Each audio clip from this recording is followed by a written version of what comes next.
The subject of this video is awakening to your true home and unity with God.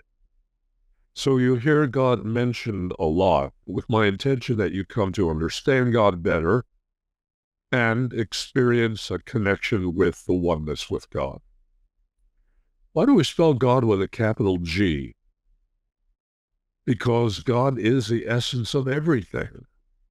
Essence refers to not just substance and form, but also the intelligence and the creative imagination behind all the form. Behind everything you perceive with your senses is unity with God, not as an entity of God, but rather the substance, the intelligence, the essence of all existence. Therefore, everything is unified in the intelligent and loving field of consciousness we call God. Behind all appearances, everything is one, and there is no separation, except, of course, for the separation that each individual sustains in his or her own consciousness. We create our own belief in separation. Artists who have images and visions, inventors who conceptualize new ways of doing things, musicians who hear music in their dreams and in their minds, those on spiritual paths who have sudden deep awakening realizations, and also those who experience flash illumination that we sometimes call epiphanies. Everyone is tapping into the unity consciousness that underlies all existence. All and everything is what we call God. God is the essence behind all thoughts, all ideas, all desires, all manifestations. The building blocks of all experiences and feelings, and the subtle and gross energies that create and manifest everything, all comes from God. So both the subtle and gross energies, the forms and ideas, the inspirations and desires, and all imagination that creates, and the consciousness that brings it all together and holds the creation together, is all God. God is the underlying principle and consciousness in all things.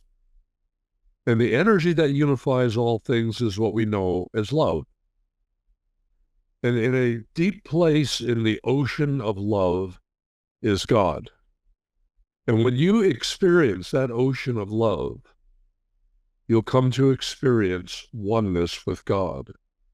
And love is the unifying elemental essential energy behind all form, all structure, all imagination, everything in creation, everything that creates your entire reality, and all levels, in all forms, and all love that holds everything together in manifest form.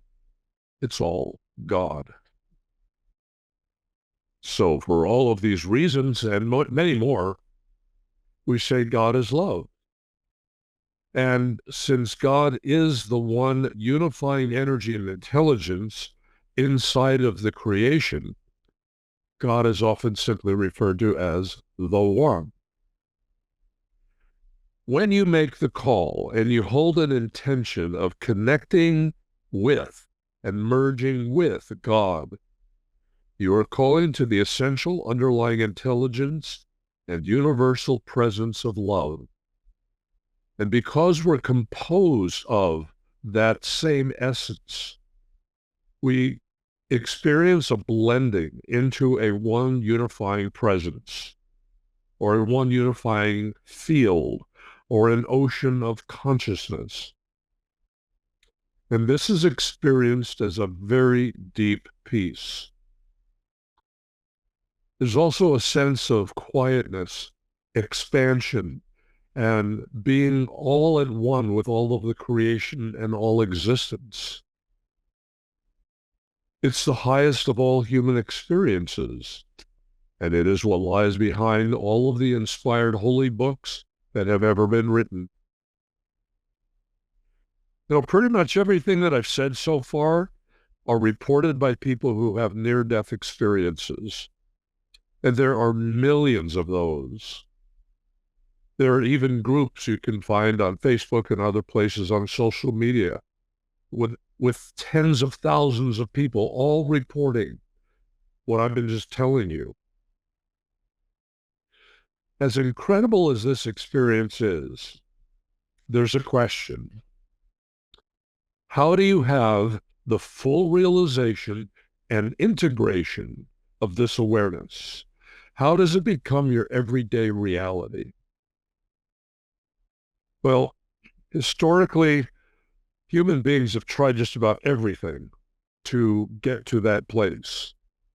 So there are a lot of techniques and processes that people have tried and used throughout history, all trying to capture and recapture the experience.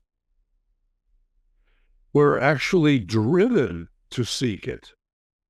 It's something built into us. It is what lies behind and underneath all of the adventures, all of the discoveries, all of the searching, all of the curiosity. And it's what drives many to try to do the very best they can at whatever they're interested in. So it might be sports, or they might be seeking it through drugs or altered state experiences, or through asceticism or deprivation. But the most fundamental and proven methods include meditation. These are all different forms of ways of quieting the mind. And then that's followed by verbalizing your intention. And this is sometimes referred to as using the power of the spoken word, because your words bring a focus of the intention. So you have an intention and a desire, and everything that exists has a desire. If there were no desire, there would be nothing. The great nothing.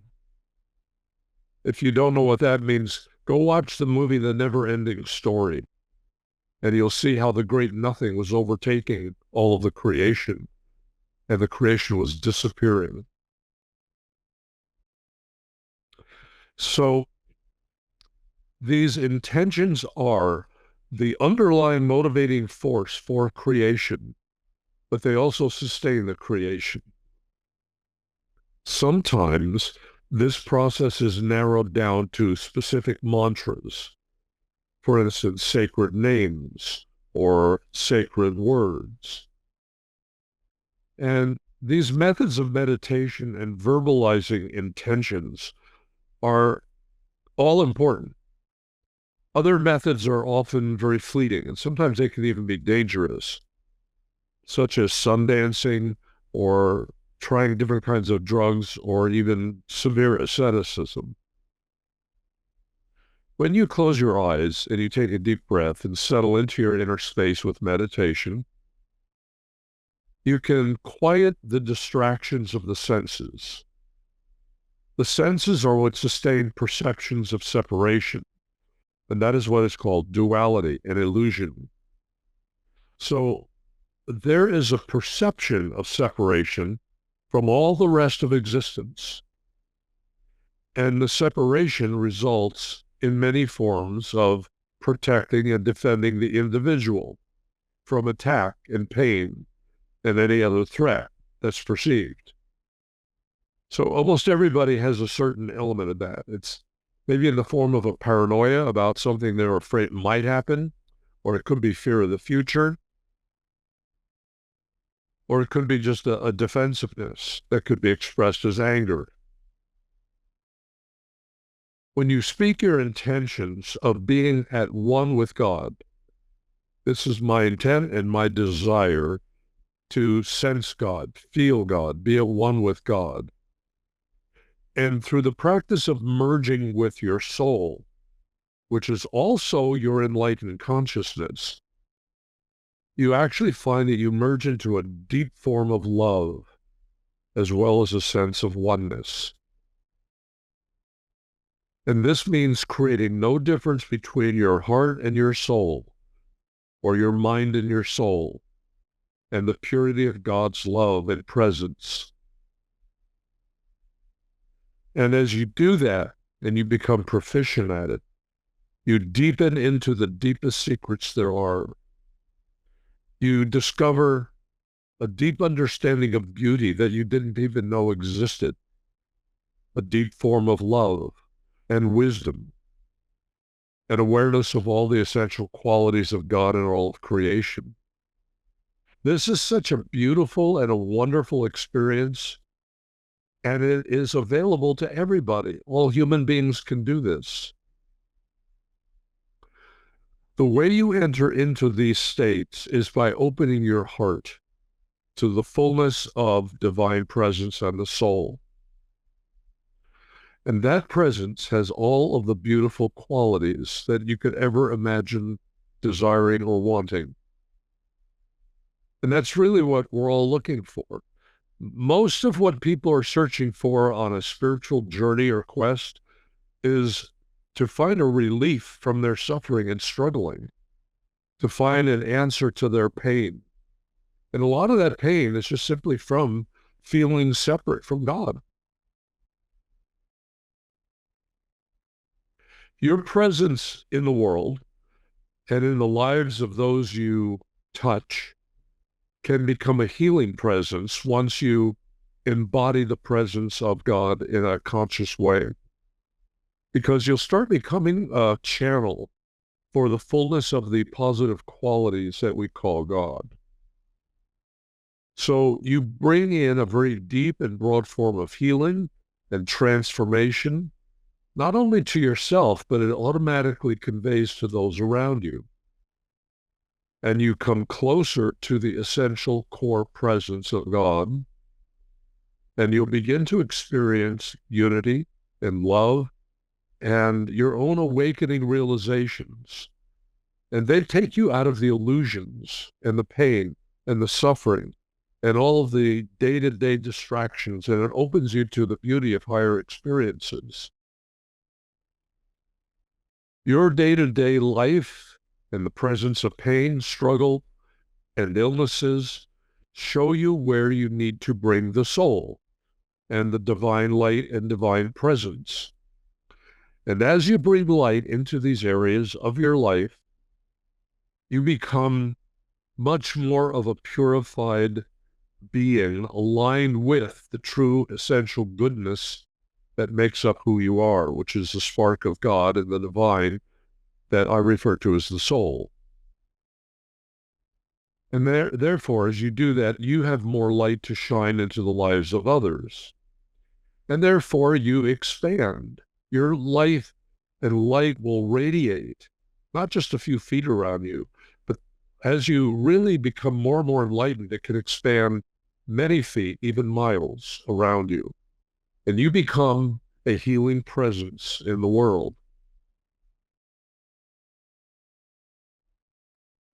By analogy, if a warning light comes on in your car, what do? Do you cut the wires to the light so you don't have to see that thing flashing anymore? Well, you could do that, but wouldn't it be a little bit smarter to utilize the light as a guide to where you need to put your attention to take care of the problem? So obviously, if you cut the wire, you're not going to see the light, and you'll ignore the issue that triggered the warning light. And this is going to lead to more and more greater problems. They don't go away by themselves generally. But if you take the warning light as a guide to what needs to be done, you can keep happily moving along on your journey. And so, with your life challenges, they're like the warning lights. Difficulties, lack, struggles, whatever pain you can name are your warning lights.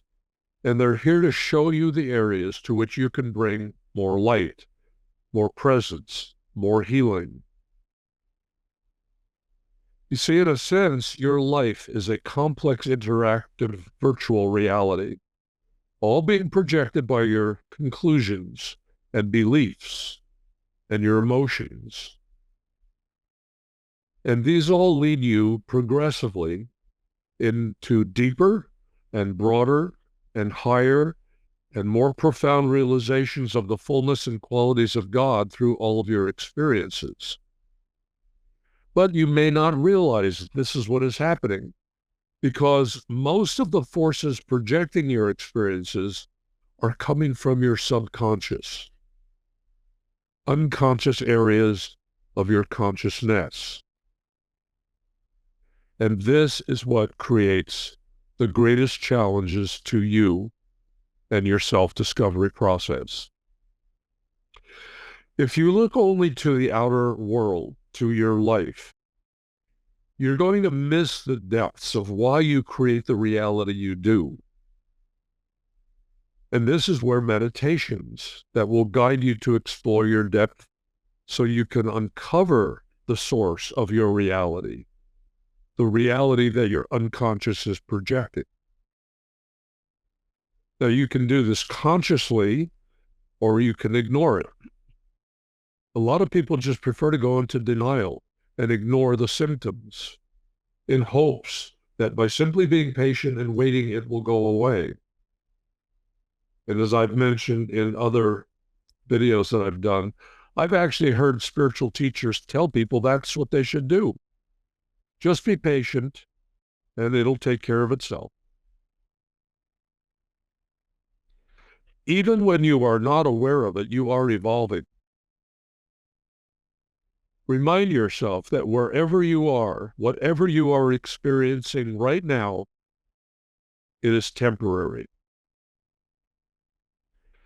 When you have a beautiful experience of feeling the wonderful connections of love and light and beauty, you then want to hold on to the experience.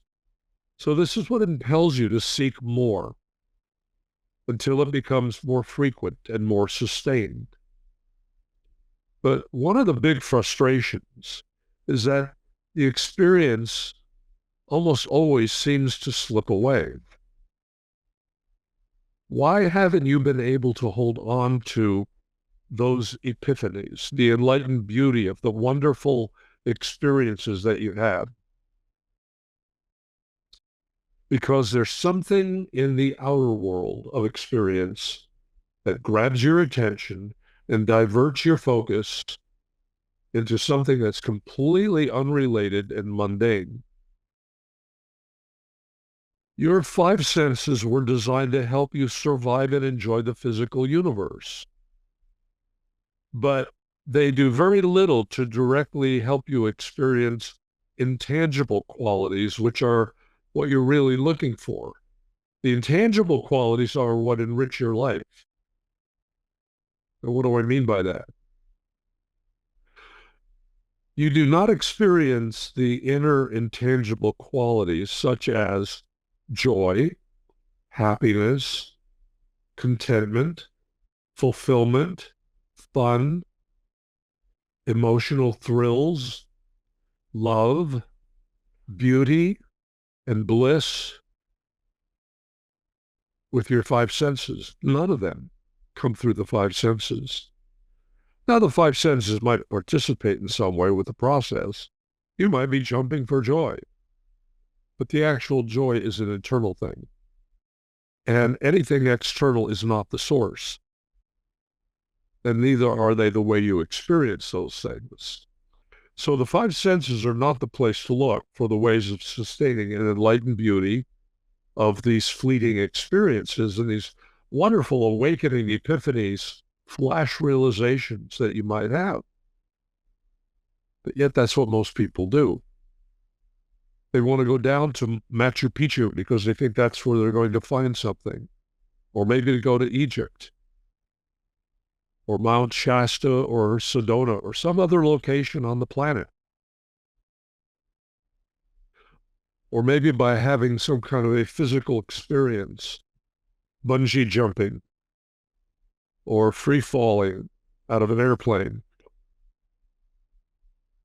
What you really want is savored through a different kind of process or connection. You connect with your consciousness. And the main and most important interconnections come through your intentions and practices in a meditative state.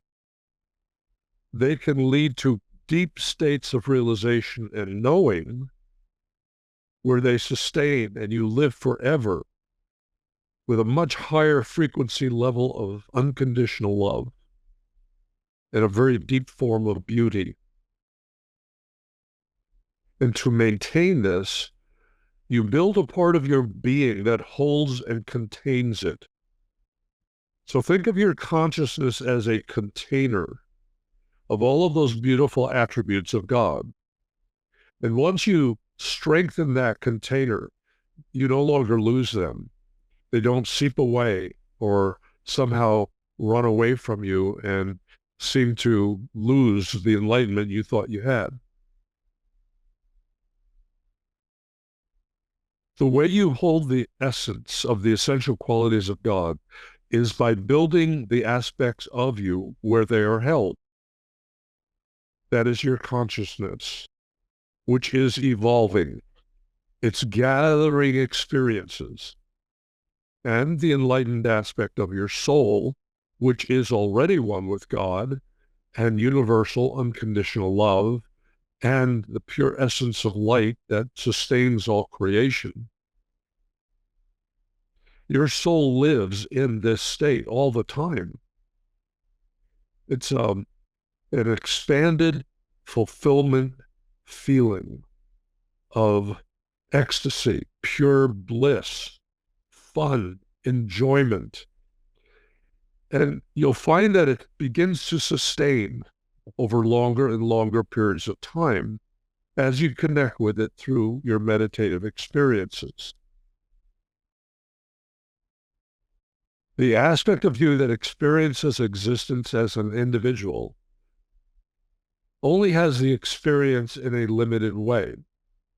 So what you need to do is create a container within your body, mind, consciousness, and feelings that can hold that presence of God and love and light and high vibratory consciousness all the time. And this is a major part of your evolution. It's what it is about. You'll find if you listen to some of those near-death experiences people have had, that's one of the most overwhelming experiences that they describe.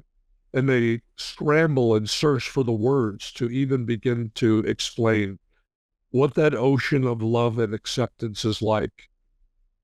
It is so engulfing and so accepted and non-judgmental and so pure. And you can find that and attain that and hold on to that through meditation.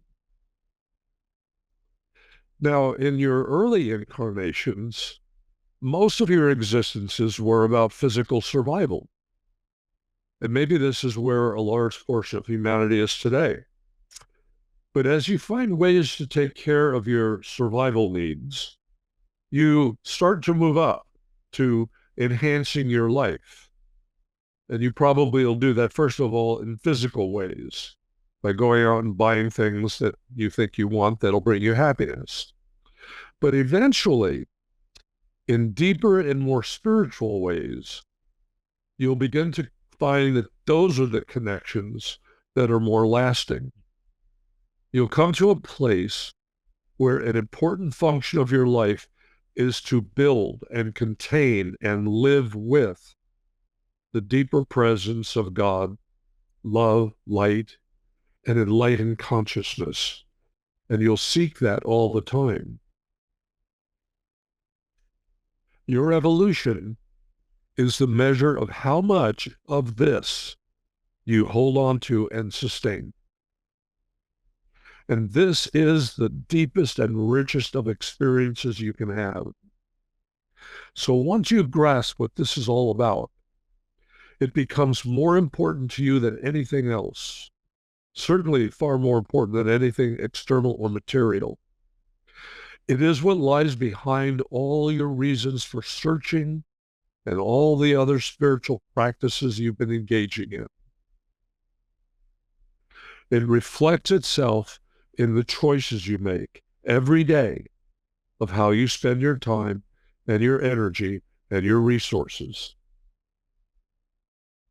So you can gain some idea of where you are on your journey by looking at what is important to you. This is evidenced by where your focus of your attention is each day, behind anything else that you might be doing. Now, to build and hold the sacredness of love and light and divine presence, you work both in your inner realms and your outer life. The outer consists of choices and actions that you take in your everyday life. Are your thoughts, words, emotions, and actions supporting and leading to holding unconditional love, light, and consciousness?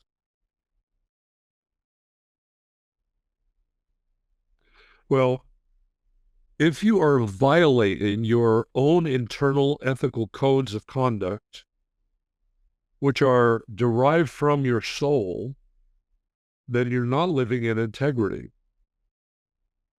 For instance, if you're violating the boundaries of other people, if you're violating your own ethical codes, you're not living in integrity. If you violate the boundaries of other people, maybe by being rude or inconsiderate or selfish, or if you are out of alignment with the qualities of your soul, then you are not sustaining high-frequency consciousness. If your choices violate or attempt to manipulate the free will rights of others, counter to their desires, you are not building a container of love and light, but rather darkness and evil, which has consequences, whether you believe in karma or not. Because you are operating from a low frequency or a low level of energy, a lower energy state, therefore you will attract and create low frequency experiences to yourself by the very creative power of your own consciousness, including your subconscious mind. You can't escape yourself. You know, the old proverb, do unto others as you would have them do unto you. There's a lot of wisdom behind that. You could be sabotaging yourself by taking advantage of other people, by manipulating other people, by controlling other people, or to be more specific, lying, cheating, stealing, harming others. Those carry a much lower frequency than generosity, caring, and loving kindness, right? That's obvious. These are not valued judgments. They're not moral positions on actions. It's an objective observation that they do not lead you to the deeper experience that you're looking for. They don't help you evolve. They might help you devolve, but they lock you out of the deeper presence of experiencing your own soul and the sense and the presence of God. There's an innate quality in you that wants to evolve. It wants to go deeper into love, deeper into peace, deeper into goodness and kindness. When you think of a refined being, like a saint, or someone who's like an evolved master, you naturally think of the highest qualities you can imagine. You would like to emulate that. So look at your life and the areas you compromise, and purify them. As important as personal cleanliness is, so too is cleansing and clearing your mind, your emotions, your intentions, your aura, your chakras, your unconscious places, your conscious and subconscious. These all work together. These build the structures within you and without you that hold the essence of who you are. And you want them to be made out of the pure love of God, unconditional love. Now, because the most meaningful transformations that I've been talking about are done through meditations, I'm going to pause here and record a guided meditation to follow this discussion. The meditation is titled Divine Light Activation and Deep Unity with God. So I'll join you in that meditation.